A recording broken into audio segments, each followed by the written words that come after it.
Bonjour à toutes, bonjour à tous, c'est officiel, l'AS Saint-Étienne tient son nouvel entraîneur.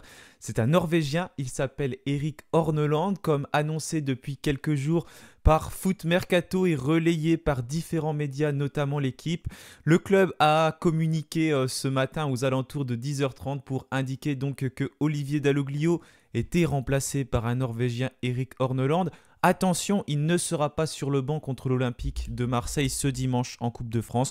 Dans son communiqué, l'AS Saint-Étienne a donc précisé que le nouveau coach stéphanois prendrait les rênes de l'équipe lors de la reprise de l'entraînement le 29 décembre. En attendant, il va falloir apprendre à mieux le connaître, ce coach. Je ne vais pas vous mentir, je ne vais pas vous le cacher, je ne le connais vraiment pas du tout parce que c'est un coach qui vient de l'étranger, qui est toujours resté en Norvège. Il n'a pas forcément d'autres expériences. C'est un ancien défenseur d'ailleurs qui a joué aussi en Norvège. Donc j'ai essayé un peu de regarder partout pour apprendre à mieux le connaître. Mais si vous voulez vraiment plus de détails sur ce coach, n'hésitez pas à aller voir la vidéo qui a été faite il y a quelques jours sur la chaîne YouTube de Peuple Vert. Elle a été tournée par Colin et Romain qui présentent très bien le joueur. Et puis il y a beaucoup d'articles à retrouver sur notre site, donc peuplevert.fr, avec notamment Soderlund passé par Saint-Étienne et puis les Selnaes qui l'ont tous les deux connu du côté de Rosenborg, un club que l'on avait affronté d'ailleurs par le passé en Ligue Europa. Voilà donc le nouveau coach de l'AS Saint-Étienne. Qu'est-ce qu'on peut en dire? Donc comme je vous l'ai dit, je ne connais pas forcément très bien ce coach, donc je vais apprendre à le découvrir. C'est un coach qui a un jeu apparemment assez offensif.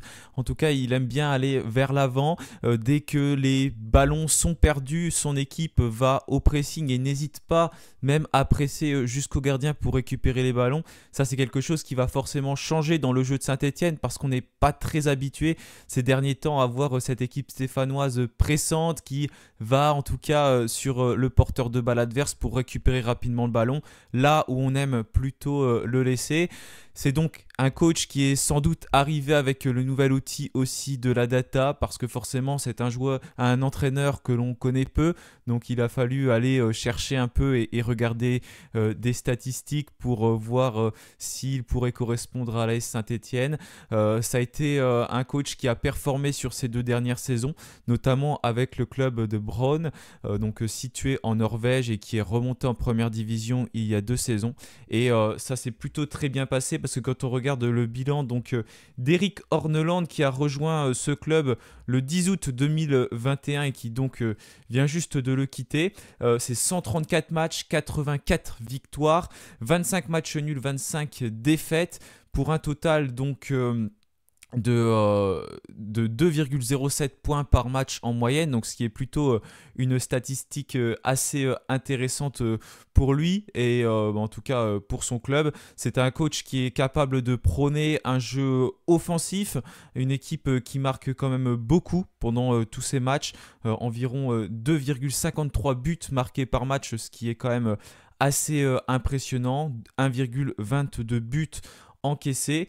Il a donc une expérience avec déjà premièrement les équipes de jeunes norvégiennes, la Norvège en U18, en U19, ça c'était aux alentours de 2014 à 2016 avant de s'engager plus dans d'autres clubs, notamment Haugesund et puis le club de Rosenborg qu'il a rejoint donc en 2019 avant de se tourner du côté de Brann, donc club qu'il a rejoint ensuite il y a 2 ans, donc le 1er janvier 2021 comme entraîneur assistant, mais il a monté petit à petit les échelons pour terminer manager maintenant principal depuis le 10 août 2021, et c'était donc un challenge assez relevé et compliqué pour lui parce qu'il fallait faire performer ce club. Il l'a très bien réussi en terminant 2e 2 fois d'affilée dans le championnat, pas très loin d'ailleurs du titre cette saison, et puis c'est un club aussi qui a réussi à gagner la Coupe de Norvège.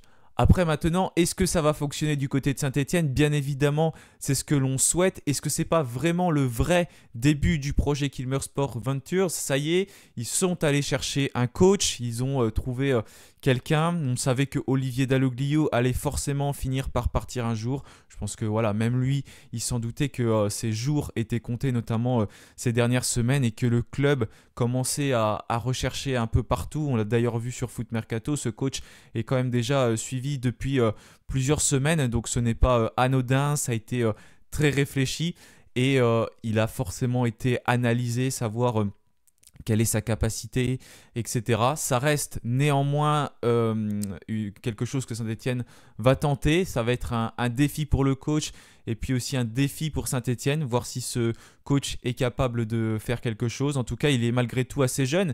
Il est âgé de 49 ans. Pour un coach, ça reste jeune. Pour un coach en plus qui n'a pas forcément d'expérience hors de la Norvège, mais j'ai vraiment envie de voir ce que ça va donner, de lui faire confiance et puis enfin de pouvoir voir quelle est la véritable stratégie des nouveaux actionnaires de l'AS Saint-Étienne, voir vers où ils veulent emmener le club. En tout cas, il s'est déjà présenté devant les joueurs. On a vu des photos ce jeudi, juste après l'annonce postée sur le compte officiel de l'AS Saint-Étienne, avec notamment une conférence de presse qui a été tenue. On l'a vu avec Michael Nadé. Voilà les images qui défilent justement sur l'écran. Et puis, il va y avoir une conférence de presse de présentation. Ce sera à 16h ce vendredi. Donc, on va apprendre à plus connaître donc notre nouveau coach. Ça reste un véritable pari, mais bien évidemment, il va falloir voir ce que ça va donner. Des coachs peuvent éclore d'un peu partout. En tout cas, il va falloir que ce coach très rapidement prenne la mesure de ce championnat, prenne la mesure de ce groupe également qui pour l'instant est très en difficulté. Mais ce n'est pas parce qu'un coach est arrivé qu'il va falloir négliger le mercato hivernal. Justement, il va falloir l'écouter durant ce mercato, voir vers où il veut aller, voir vers où le club veut aller, parce qu'il va falloir se renforcer. J'ai envie de dire, peu importe le coach que l'on a, avec l'effectif actuel, je pense que c'est très difficile de se maintenir en Ligue 1. Si on retourne en arrière, on voit qu'on a globalement le même effectif que l'année dernière. On a perdu un ou deux joueurs qu'on a remplacés soit par un joueur qui est assez âgé et qui commence à être un peu sur la fin, c'est Younis Abdelhamid, même si ça va mieux ces dernières semaines. Et puis des joueurs qui sont venus avec cette data. Donc au final, on se rend compte que pour l'instant, on se retrouve avec un effectif qui n'est pas forcément plus fort que celui de l'année dernière et qui est kiff-kiff. Donc il va falloir bien évidemment recruter, aller chercher d'autres recrues. Et puis en espérant que les joueurs actuels de cet effectif arrivent aussi à s'améliorer, à franchir un cap, pour que l'AS Saint-Étienne aille chercher son maintien. En tout cas, c'était le bon moment pour changer de coach. Il ne fallait pas attendre plus longtemps, je pense, parce que l'objectif, c'est de construire quelque chose sur la deuxième partie de saison qui sera très importante, parce qu'on va voir vers où ça va mener l'AS Saint-Étienne pour l'année prochaine. Si on n'arrive pas à construire quelque chose sur la deuxième partie de saison, ça veut dire que l'année prochaine, il va falloir reconstruire encore une fois. Non, il faut qu'on progresse petit à petit pour que Saint-Étienne commence, ça y est, à franchir un palier et puis aller rivaliser avec d'autres équipes. En tout cas, on voit pour l'instant qu'il y a beaucoup de travail à accomplir avant de mener Saint-Étienne vers des objectifs qui vont être plus importants. J'ai hâte de voir ce que le nouveau coach va prôner, donc quel va être son style de jeu, qu'est-ce qu'il va vouloir faire. D'ailleurs, je vais vous lire quand même ce qu'il a dit parce qu'il a réagi sur le communiqué de Saint-Étienne. C'est un réel honneur de rejoindre un grand club comme l'AS Saint-Étienne, pas seulement pour son histoire et son palmarès, mais surtout pour le rôle qu'il joue dans toute une ville et la ferveur qu'il génère. J'ai hâte de découvrir le chaudron et de me mettre au travail avec les joueurs, le staff et toutes les composantes du club. Nous sommes heureux de voir Eric rejoindre le projet. Ça, c'est Gazidis, pardon.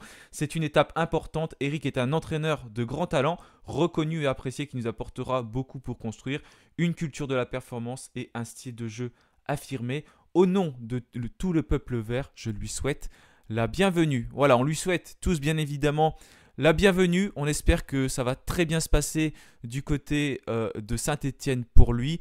Donc c'est un véritable pari tenté. Je ne vais pas vous mentir que j'aurais aimé de mon côté avoir un coach qui a un peu plus d'expérience de la Ligue 1 pour réussir aussi à stabiliser ce groupe.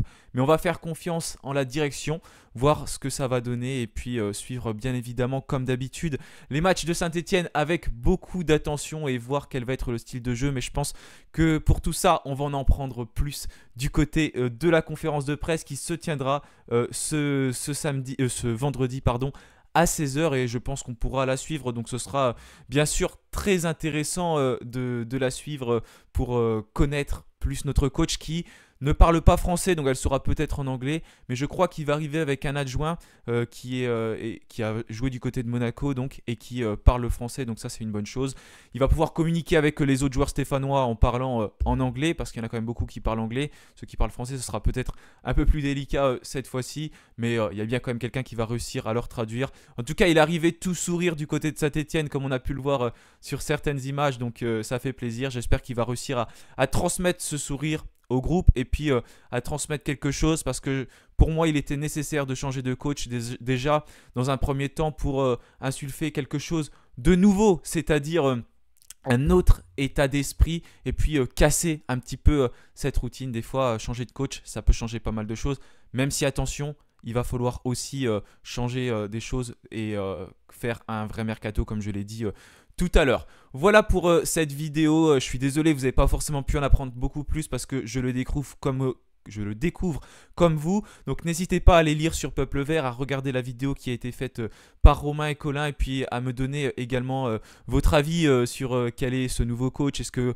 vous le connaissez et on a hâte de voir de tout ça, voir quel va être son style de jeu. En tout cas, on devrait partir sur un dispositif en 4-3-3, donc casser potentiellement cette défense à 5 qui a été fait ces dernières semaines. Donc on va voir quelles vont être les lignes directives de ce nouveau projet de l'AS Saint-Etienne.